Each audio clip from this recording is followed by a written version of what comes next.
Hello दोस्तों, आज मैं आपको 11th और 12th का इम्पोर्टेंट चैप्टर जो होता है लिमिट, जो डिफरेंशिएशन पढ़ने के पहले अत्यंत जरूरी होता है, आज हम आप लोगों से उसके बारे में चर्चा करूंगा।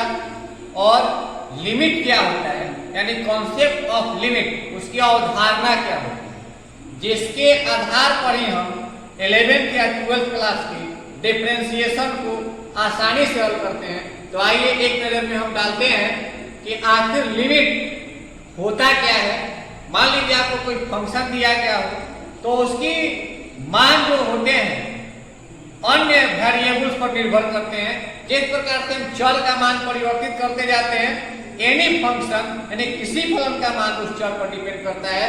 उसी कड़ी में हमारा एक आता है लिमिट, यानी सीमांत मान। यानी हमने आपको बताया है कि कॉन्सेप्ट ऑफ लिमिट होता क्या है। लिमिट पढ़ने के लिए हम कुछ संकेतों का ज्ञान चाहेंगे कि हमें हो जाए, और आसानी से हम आगे के क्लास में लिमिट जानेंगे। तो कंटिन्यूटी जांच करना, डिफरेंशिएशन करना, फर्स्ट प्रिंसिपल के द्वारा डिफरेंशिएशन करना, किसी भी फंक्शन का आसानी से सीखेंगे। तो मेरा यह उद्देश्य है कि आप लिमिट की अवधारणा को जाने, और इसके बाद छोटे छोटे प्रश्नों को हम किस तरह से सॉल्व करेंगे, इसके द्वारा हम सीखेंगे। तो हमने सम यूजफुल सिंबल यानी लिमिट में जो संकेत इस्तेमाल होते हैं, इसको हम लोग पढ़ते हैं x tends to a, x tends to a और x अप्रोचिंग a, यानी इनमें से हम कोई एक पढ़ सकते हैं। अर्थात x का मान a नहीं होता, वह a के बहुत करीब होता है या a के बहुत नजदीक होता है। इसके भी दो पार्ट होते हैं, लेफ्ट और राइट। इसको हम लोग बोलते हैं x tends to a plus, मतलब x tends to a from, ये होता है लेफ्ट और ये होता है हमारा राइट। यानी इसको पढ़ते हैं x tends to a from left, और इसको पढ़ते हैं x tends to a from right. यानी बाएं और दाएं हम लिमिट की अवधारणा को जानने के लिए किसी वास्तविक मान के दाएं और बाएं की चर्चा करते हैं। अगर हमें कोई फंक्शन दिया रहता है जिसका लिमिटिंग वैल्यू निकालना रहता है, किसी परिभाषित फलन f(x) के लिए सीमांत मान ज्ञात करना हो, तो उसे हम limit x tends to a of f(x) या limit x tends to 0 of f(x) या limit x tends to infinity f(x) लिखते हैं। यानी ये हमारे फंक्शन को लिखने का तरीका हो गया कि आप क्वेश्चन को किस तरह से इंडिकेट करते हैं।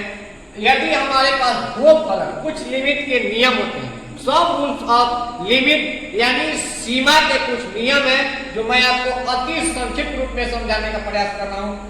यदि limit x tends to a of f(x) is equal to a and limit x tends to a of gx is equal to m हो, तो कुछ रूल्स यहां बताया जा रहा है।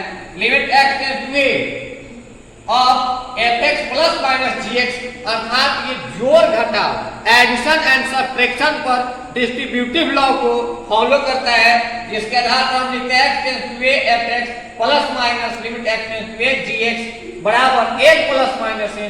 यानी कोई लफड़ा नहीं है, इस फलन का मान निकालेंगे और इस फलन का मान निकाल के हम जोड़ होगा तो जोड़ेंगे, घटाव होगा तो घटाव करेंगे। जस्ट लाइक इसी प्रकार से limit x tends to a f(x) into gx, तो यहाँ गुना में भी वितरण नियम का पालन होता है। Limit x tends to a of f(x) into limit x tends to a of gx is equal to m into m। यानी जो मान प्राप्त होता है, जोड़ घटाव में जोड़ घटाव, गुना में गुना, और भाग में भी कोई नियम अलग नहीं होता है। भाग में भी हम क्या करते हैं, limit x tends to a of f(x) upon gx is equal to limit x tends to a f(x) बटा limit x tends to a gx बराबर l बटा m। ये रूल हमारे होते हैं, ये लास्ट रूल होता है। ऐसे तो रूल और है, लेकिन संक्षिप्त रूप में हम जानेंगे कि लिमिट कितनी आसानी से हम निकाल लेंगे। Limit x tends to a k मतलब अचर, कांस्टेंट ऑफ f(x), तो अचर का कुछ नहीं होता है, मतलब जिसका मान नहीं बदलता है, जो निरंतर जब से पृथ्वी है उसका मान वही है, उसको हम अचर बोलते हैं। Limit x tends to f(x) बराबर k into a।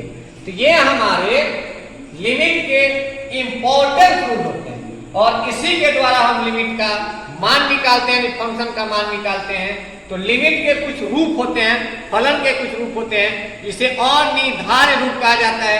In the terminate form of function, तो ऐसे फलन अगर हमको लिमिट में मिलते हैं तो हम उनका मान आसानी से नहीं निकालते हैं, उन्हें हम सिंप्लीफिकेशन के द्वारा सॉल्व करके तब हम लिमिट का मान निकालते हैं। आइए तो लिमिट का मान निकालने के लिए और कितने रूल की आवश्यकता होती है, मैं आपको बहुत कम समय में लिमिट के उदाहरण आपको बताऊंगा।